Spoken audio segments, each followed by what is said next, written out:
Olá, eu sou Sofia Andrade e hoje nós vamos falar sobre climatério, que é uma fase importantíssima na vida da mulher, por conta das diversas mudanças psíquicas e orgânicas pelas quais ela passa, principalmente pela diminuição da produção estrogênica, pela falência ovariana, que é natural dessa fase.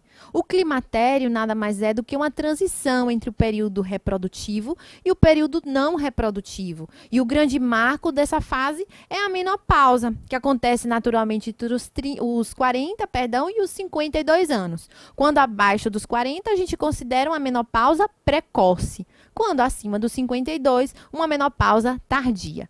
Para ilustrar esse tema, eu trouxe aqui para vocês um caso clínico.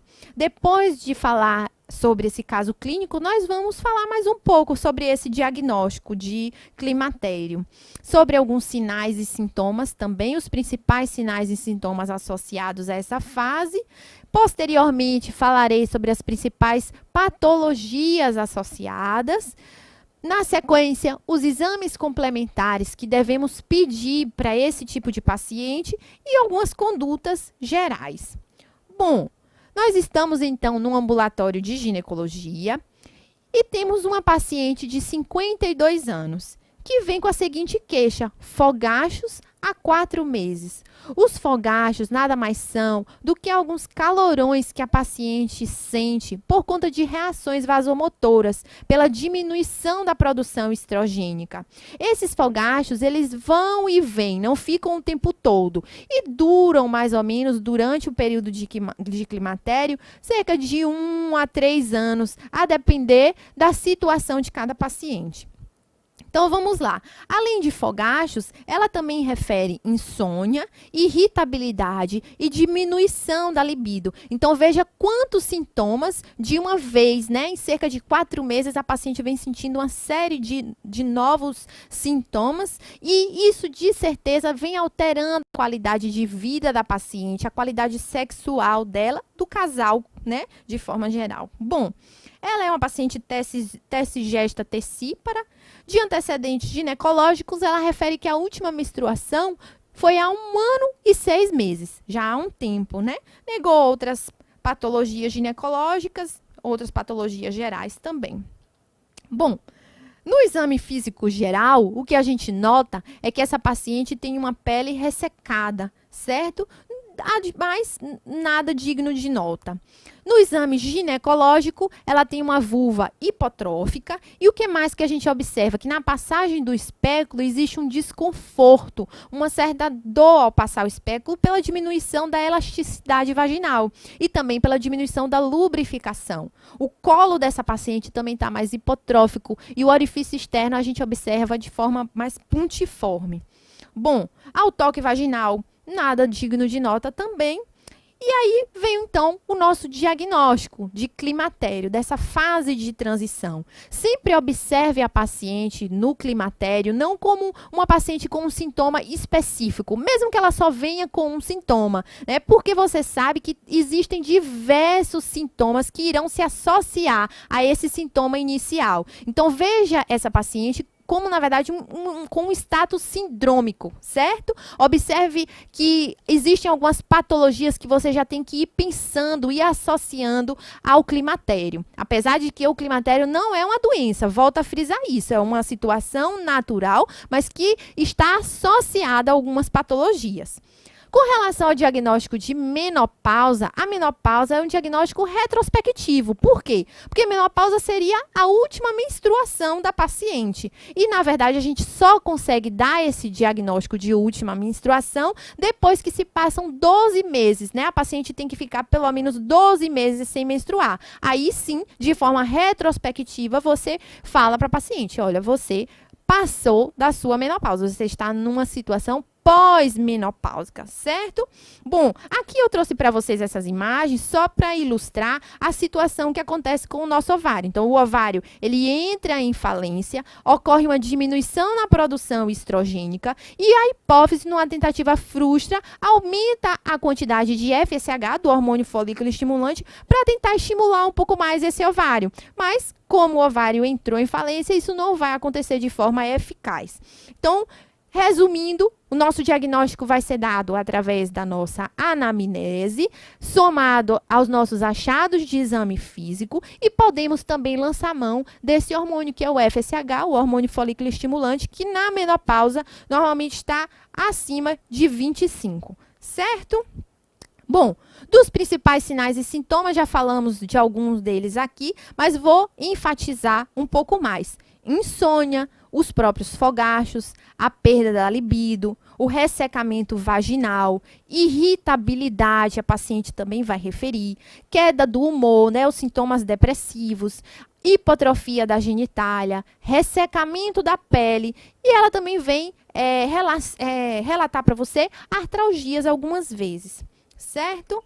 Bom, das patologias associadas, o que acontece? O hipoestrogenismo, ele altera o metabolismo insulinêmico dos carboidratos, dos lipídios. Então, a paciente no climatério, ela tem um risco aumentado de síndrome plurimetabólica. O metabolismo basal, ele também está rebaixado. O hipoestrogenismo aumenta o risco de hipertensão, porque o estrogênio, ele é um vasodilatador. Então, se a gente tem esse hipoestrogenismo, consequentemente, a nossa pressão tende a aumentar. Então, fique alerta a esse risco de síndrome plurimetabólica nessa paciente, né?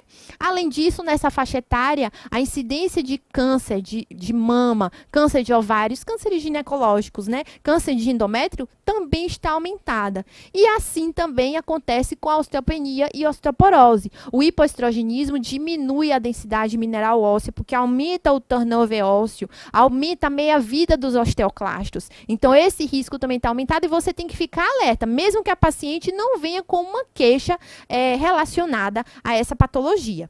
Com toda essa mudança, essa quantidade imensa de sintomas que ela pode vir a ter, como eu falei, num curto espaço de tempo, a paciente pode vir a ter depressão também. Bom, de exames complementares, além dos exames laboratoriais que a gente tem que pedir, pensando já naquela mudança de metabolismo, de lipídios, de carboidratos, né? Então, colesterol, total e frações, triglicérides, glicemia de jejum, a hemoglobina glicada também é interessante que você peça. Então, além desses exames laboratoriais gerais, TSH, T4, não podemos esquecer, porque existe uma tendência ao hipotireoidismo, um aumento da incidência de hipotireoidismo nessa fase. Então, além desses exames laboratoriais, peça também a mamografia. Mamografia deve ser solicitada independente da menopausa. A partir dos 40 anos, ela vira um exame de rotina anual. Então, mamografia, ultrassonografia transvaginal pelo risco aumentado de câncer de endométrio. Na fase de pós-menopausa, uma paciente com espessamento endometrial e, além disso, com sangramento vaginal, um sangramento via vaginal, não tem o que pensar, você tem que investigar câncer de endométrio, certo? Então, ultrassom transvaginal, a citologia oncórtica cérvico-vaginal, que é um exame de rotina desde o menarca, a paciente inicia a vida sexual, você tem que começar a fazer a citologia cérvico-vaginal. Nessa fase também não é diferente, continua fazendo a sua citologia cérvico-vaginal anualmente, depois a cada 3 anos, se a gente tem 2 exames normais, né? Como a gente já faz pelo Ministério da Saúde de rotina, como padrão. Há mais que 50 anos, quando a paciente está com mais que 50 anos, não podemos esquecer também da colonoscopia. Essa também é uma rotina, independente da situação menopáusica dela. Tudo isso vai estar incluso no seu pacote de exames nessa faixa etária, certo? Por fim, um exame importantíssimo é a densitometria óssea, que pedimos, então, de coluna lombar e de fêmur proximal. A gente pede dessas regiões porque são regiões centrais, ricas em osso trabecular. E é no osso trabecular onde a gente tem a maior perda de densidade mineral óssea. Então, só revisando aqui com vocês o diagnóstico de osteoporose e osteopenia, como é que a gente faz, né? O T-score, então, a gente utiliza. O T-score nada mais é do que um desvio padrão, que a gente vai comparar a densidade mineral óssea do paciente em questão com a densidade mineral óssea de um adulto jovem. Então, quando a gente tem um T-score até -1, a gente considera que aquele paciente é um paciente normal. Entre menos 1,1 e menos 2,4 é um paciente com osteopenia. E menor do que 2,5, um paciente com osteoporose, certo? Lembrar que a osteoporose, na grande maioria das vezes, é assintomática. Então, veja que, hora nenhuma, no nosso caso clínico, a gente abordou algum sintoma que sugerisse osteoporose ou osteopenia. Mas, mesmo sem sintomas e sem nenhum sinal no exame físico, temos que lembrar desse risco. Porque quando a paciente vem com alguma queixa, às vezes já é a própria fratura, certo? Bom, de conduta, nesse tipo de paciente, independente, veja que sempre eu estou falando de uma faixa etária. Por quê? Porque o climatério é uma transição, né? Então, independente da situação da menstruação dela, independente do diagnóstico de menopausa, nessa fase de transição, o que você tem que deixar de orientação para a paciente? Atividade física, principalmente as atividades físicas de impacto. Por quê? Primeiro, porque é uma paciente com aumento de risco de síndrome plurimetabólica. Então, a atividade física vai ajudar nesse sentido. Segundo, porque a atividade física, principalmente as de impacto, elas vão aumentar a densidade mineral óssea, certo? Assim, também a situação de libido. A gente sabe que a atividade física melhora a libido, ajuda a paciente na sua qualidade sexual também. Então, principalmente musculação, caminhada, dança, bicicleta. Lembrar que natação e hidroginástica, eu coloquei aqui uma nota para vocês lembrarem disso. Natação e hidroginástica não são atividades consideradas de impacto. Então, elas não aumentam a densidade mineral óssea, certo? As outras, sim, mas elas, por não utilizarem gravidade, não seriam consideradas de impacto.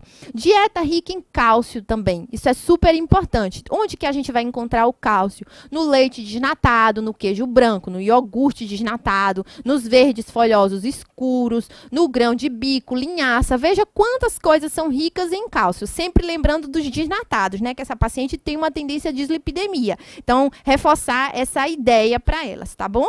As atividades sociais também são super importantes por diminuírem o risco de depressão. E, por fim, os tratamentos medicamentosos específicos para cada sintoma, então, da paciente. O que a gente pode lançar a mão? Os antidepressivos, a terapia hormonal, a terapia de reposição hormonal, alguns fitoterápicos também podem entrar no tratamento dos fogachos e os lubrificantes vaginais para a melhora da qualidade sexual que fica tão abalada nesse período. Bom, espero que vocês tenham gostado da aula e até a próxima.